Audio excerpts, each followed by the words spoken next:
അതൊക്കെ ഞാൻ ഇപ്പോഴും ആലോചിക്കേണ്ടത്. എൻ്റെ അച്ഛനെ ചിതയിൽ വെച്ചിട്ട്, ഞാൻ നേരത്തെ പറഞ്ഞില്ല അച്ഛൻ്റെ പുറകെ ഇങ്ങനെ ആയിരിക്കായിരുന്നു. വിറക് വെച്ച് ഞാനപ്പോൾ പറഞ്ഞു, വിറക് വെക്കുന്നതിന് മുമ്പ് അച്ഛൻ്റെ പുറം പൊട്ടിയിട്ടുണ്ട്, അതുകൊണ്ട് ആ പുറത്തിൻ്റെ സൈഡിൽ കുറച്ച് പഞ്ഞി വിരിച്ചേക്കും. കാരണം അത്രയും നമ്മളെ നോക്കി വളർത്തിയ അച്ഛനാണ്. തീ കത്താണെങ്കിൽ പോലും വേദന ഉണ്ടാവരുതെന്ന് വിചാരിച്ചിട്ടാണ് ഞാൻ പറഞ്ഞത്. പക്ഷെ ആ പഞ്ഞി അച്ഛൻ്റെ വിറകിൻ്റെ അവിടെ വെച്ച് പുറത്ത് വെച്ച് ആ പഞ്ഞി മെൽറ്റായി പോയി. പഞ്ഞിക്ക് അധികം ചൂടടിച്ച് കഴിഞ്ഞാൽ പെട്ടെന്ന് കത്തി പിടിക്കില്ല. അങ്ങനെ എൻ്റെ അച്ഛൻ്റെ ഈ സൈഡ് മാത്രം ഇങ്ങനെ വെന്തുകൊണ്ടിരിക്കുക. ഞാനത് കണ്ടുകൊണ്ടിരിക്കുക. ഇതൊന്നും ബോഡി ഒന്ന് മറച്ചിടണം, അതിനുള്ള ആരുമില്ല എന്നുള്ള. അങ്ങനെ സ്വന്തം അച്ഛൻ്റെ ബോഡി നമ്മൾ തന്നെ മറച്ചിടേണ്ട ഒരു അവസ്ഥ വരണം. ആ സമയത്താണ് ഒരു സിനിമയ്ക്ക് എന്നെ ട്രിവാൻഡ്രത്തേക്ക് വിളിക്കുന്നത്.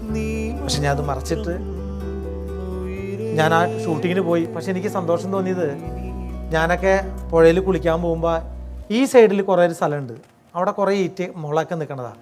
എൻ്റെ അച്ഛനന്ന് എത്രയോ റീത്തുകൾ കിട്ടിയിരുന്നു. ആ റീത്തെല്ലാം കൊണ്ട് ഞാൻ ഈ പുഴയുടെ മുകളിലേക്ക് വീക്കിയിട്ട് ഒരാഴ്ച കഴിഞ്ഞപ്പോൾ അവിടെ കണ്ടമാനം പൂക്കൾ, ചെണ്ടുമല്ലി, റോസ്, എന്തൊക്കെയാണ് വിരിഞ്ഞ് നിൽക്കണമെന്നറിയാമോ.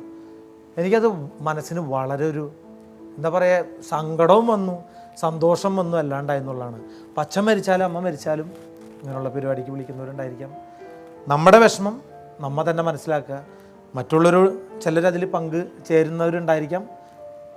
പക്ഷേ ദുഃഖത്തിനെല്ലാം അവധി കൊടുക്കാം.